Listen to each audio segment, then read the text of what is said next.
सबसे पहला जो हमारे पास नेशनल पार्क या टाइगर रिजर्व है, this is Namdapha national park and tiger reserve because also an tiger reserve. इसको 1972 में देखो इस्टेब्लिश किया गया था as a wild life sanctuary बनाया गया था। उसके बाद इसे 1983 में नेशनल पार्क का दर्जा दे दिया गया था, साथ साथ में टाइगर रिजर्व भी बना दिया गया था। ठीक है, अगर आप लोग एक्टिव हैं, let's check your information also.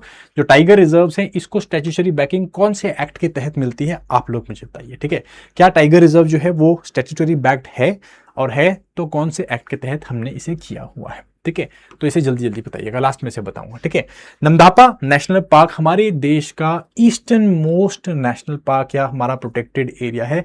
It is found on the eastern edge of our country. ठीक है, हम लोगों को ये मिलता है अरुणाचल प्रदेश में। अरुणाचल प्रदेश का जो चांगलांग डिस्ट्रिक्ट है, यहाँ पे हम लोगों को ये नेशनल पार्क देखने को मिलता है, नमधापा। ठीक है, नमधा ये नेशनल पार्क जो है, ये इसका नाम यहाँ पे मिलने वाली एक छोटी सी पीक है, दाफा बम। बम का मतलब बेसिकली होता है पीक। ठीक है, और दाफा इसका नाम है, तो दाफा बम यहाँ पे एक पीक मिलती है जिससे कि एक रिवर निकल रही है। इसका नाम जो है नामधा नेशनल पार्क। ठीक है, ये इससे यहाँ से पड़ा हुआ है। ठीक है, तो ये रिवर का नाम यहाँ से, या सॉरी ये नेशनल पार्क का नाम यहाँ से पड़ा हुआ है।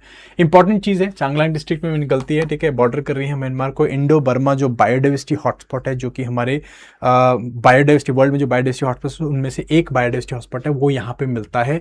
एक इसको जो वेस्ट टू ईस्ट यहाँ से एक इंपॉर्टेंट रिवर जा रही है, इस रिवर का नाम है नुआ धियांग रिवर, जो कि ब्रह्मपुत्र की एक इंपॉर्टेंट ट्रिब्यूटरी है, वो बिल्कुल बीचों बीच से इस नेशनल पार्क के जाती है। और मैं बात करूँ, क्योंकि इसकी टेरेन जो है वो मतलब इसमें माउंटेन्स भी मिलती है, हिल्स मिलती हैं।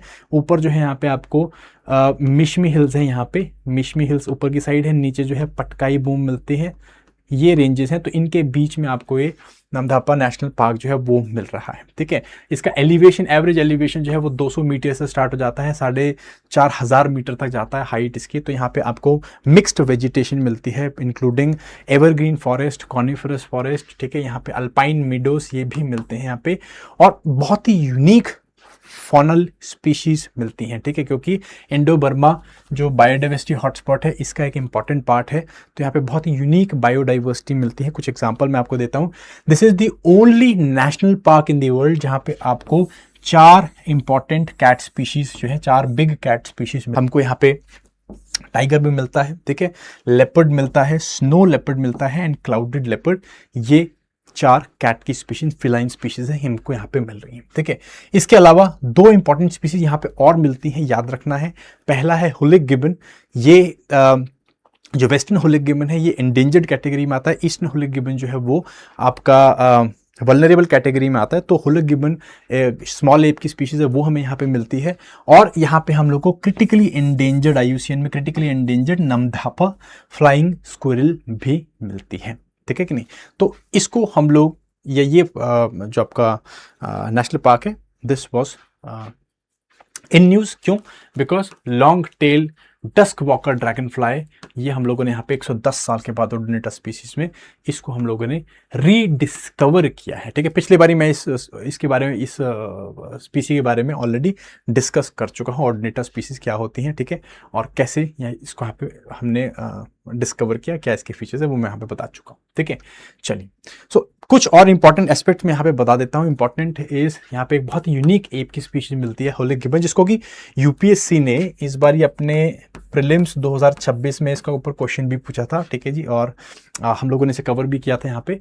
तो हुलिक गिबन जो है, it is a स्पीसी of smaller app. ठीक है जी, एप स्पीशीज है, एप की स्पीशीज है, बट हमारी दुनिया में जो है 2 एप की स्पीशीज हैं, एक है ग्रेट एप्स और एक है आपके स्मॉलर या लेसर एप्स। ठीक है, तो ये लेसर एप्स की स्पीशीज में से एक है। ग्रेट एप्स की स्पीशीज में आपको जैसे कि चिंपैंजीज आ जाते हैं, गोरिल्ला आते हैं, बड़े होते हैं साइज में। जो स्मॉलर या लेसर एप्स हैं, कंपैरेटिवली साइज में छोटे मिलते हैं हमको देखने के लिए। ठीक है, so one of the smallest जो आपकी एप की स्पीशीज है, जो हमको ट्रॉपिकल सब ट्रॉपिकल एरिया में मिलती है। एंड इंडिया में जो मिलने वाली एप की स्पीशीज है, उसकी only species is this hoolock gibbon. ठीक है, कहाँ पे मिलती है? This in India, this is found in the north eastern India. ठीक है, नॉर्थ ईस्टर्न इंडिया में ही मिलती है आपको, सब ट्रॉपिकल एंड ट्रॉपिकल जो फॉरेस्ट रीजन है वहाँ पे।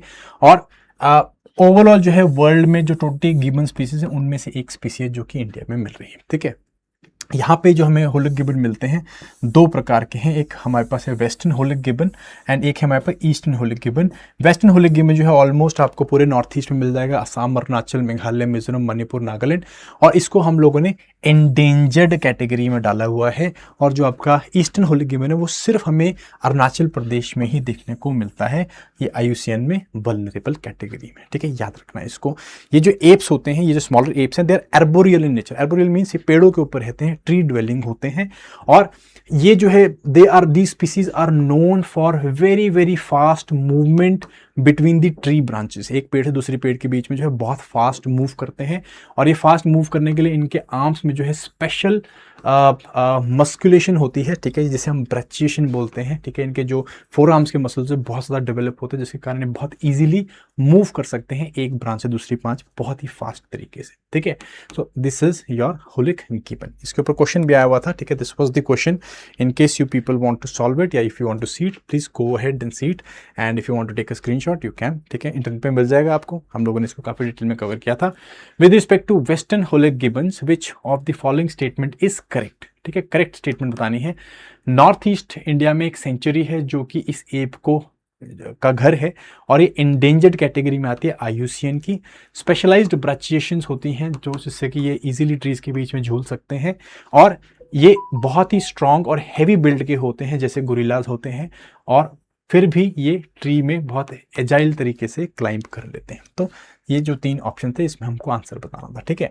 अब इसको मैं आपको ऑलरेडी दो स्टेटमेंट बता चुका हूँ। ब्राचिएशन, इनके पास एक स्पेशल फोरआर्म के डेवलप्ड मसल्स होते हैं, तो ये जो चीज़ है अगेन बिल्कुल सही है। स्ट्रॉन्ग एंड हैवी बिल्ड होते हैं लाइक गोरिल्ला, बट गोरिल्लाज के हैं वो ग्रेट एप्स हैं, ठीक है, तो ये लेसर एप्स हैं, तो कंपेरेटिवली छोटे स्लेंडर होते हैं, तो ये ऑप्शन हमारे पास गलत हो जाता है। तो थर्ड ऑप्शन हमारे पास यहाँ पे गलत हो गया, सेकंड ऑप्शन हमारे पास सही है, तो आंसर बेसिकली B 1 एंड 2 आ जाता है, ठीक है। जिस सेंचुरी के बारे में यहाँ पे नॉर्थ ईस्ट में बात किया जा रहा है उसे हम लोग होलंगपार वाइल्ड लाइफ सेंचुरी बोलते हैं। Hollongapar wild life sanctuary, this is in Assam, और ये स्पेसिफिकली डेडिकेटेडली किसके लिए, होलिक गिबन के लिए बनाई गई है, ठीक है। I hope this is clear. Okay, so that is one, yes. Then एक और इंपॉर्टेंट स्पीसीज हमने यहाँ पे देख रहे हैं, वो है नमधापा फ्लाइंग स्क्विरल। ये फ्लाइंग स्क्विरल की ही एक जीनस है, और स्पेसिफिकली हमको नमधापा नेशनल पार्क में ही मिलती है, इसलिए इसका नाम रखा है नमधापा फ्लाइंग स्क्विरल, ठीक है। यहीं पे मिलती है सिर्फ, ठीक है, ऐसा नहीं, पर हमारे देश में और भी फ्लाइंग स्क्विरल्स मिलते हैं, जैसे वुली फ्लाइंग स्क्विरल है, कश्मीर वाली साइड में मिलती है। जायंट फ्लाइंग स्क्विरल है, थ्रू आउट सेंट्रल इंडिया मिलती है, और फ्लाइंग स्क्विरल्स की स्पीसीज हैं, बट नमधापा फ्लाइंग स्क्विरल जो है स्पेसिफिकली एक ऐसा जीनस जो स्पेसिफिकली हमको नमधापा नेशनल पार्क में ही मिलता है, और इसके साइटिंग ना होने कारण इसे IUCN में क्रिटिकली एंडेंजर्ड कैटेगरी में डाल रखा है, ठीक है जी। अरुणाचल प्रदेश में मिलता है, ट्रॉपिकल फॉरेस्ट में मिलता है, नॉक्टोर्नल नेचर का ये जानवर होता है या रोडेंट होता है, स्क्विरल है, रोडेंट है। नॉक्टोर्नल मीन्स रात को एक्टिव होता है, अर्बोरियल है मीन्स पेड़ों के ऊपर रहता है, ठीक है जी। फॉलीविरस डाइट है इसकी। फॉलीविरस डाइट मतलब जो पेड़ होते हैं, टहनियाँ होती हैं, उनसे जो शूट्स निकलती हैं उनको खाता है। तो जनरली जो पेड़ों की कैनपी है इसके ऊपर वाली साइड में हमें मिलता है, यंग लीव्स या शूट्स, इसको खाता है अपर कैनपी वाले रीजन में, ठीक है कि नहीं। अब फ्लाई करने का मतलब एक्चुअली में इनके पास पंख नहीं होते हैं, इनके हाथों, इनके जो लिम्स होते हैं इनके बीच में इस तरह से एक स्किन मेम्ब्रेन होती है जिसे कि हम लोग पैटागेम बोलते हैं। इस पैटागेम के थ्रू जब भी से हाथ या पाँव जो है ये या अपने लिम्स जो है इनको फैलाते हैं, तो इस तरह से ग्लाइड करने के लिए पैटागेम खुल जाता है, और इसलिए ये एक पेड़ की ब्रांच से दूसरे पेड़ की ब्रांच तक काफ़ी दूर तक जंप कर सकते हैं, ठीक है। तो actually they are gliders rather than flyers, याद रखना है आपको, ठीक है कि नहीं। क्यों नॉर्थ ईस्ट में जो फूड के लिए इसको हंट किया जाता था, और एक टाइम पे 2024 में इनकी साइटिंग हुई थी, उससे पहले ये मोस्ट वांटेड लॉस्ट स्पीशीज में आता था ग्लोबली, जिसको कि बहुत टाइम से साइट करने की कोशिश की जा रही थी बट साइट नहीं हो रहा था, ठीक है जी। सो 25 मोस्ट वांटेड लॉस्ट स्पीशीज में था। 2024 में हम लोगों ने इसको साइट किया नमधापा में, एंड उसके बाद से क्रिटिकली एंडेंजर्ड इसको हम लोगों ने बना रखा है, ठीक है कि नहीं। तो इस तरह की यूनिक स्पीशीज, जैसे कि हमें होलिक गिबन पूछ लिया, इस तरह की यूनिक स्पीशीज हैं वो हमें कई बारी पूछ ली जाती हैं। कुछ स्पीशीज के साथ मैं यहाँ पे बात करता रहूँगा, बाकी जगहों में हम लोग इसको जैसे स्पीशीज न्यूज़ में आते रहेंगे उनको हम डिस्कस करते रहेंगे।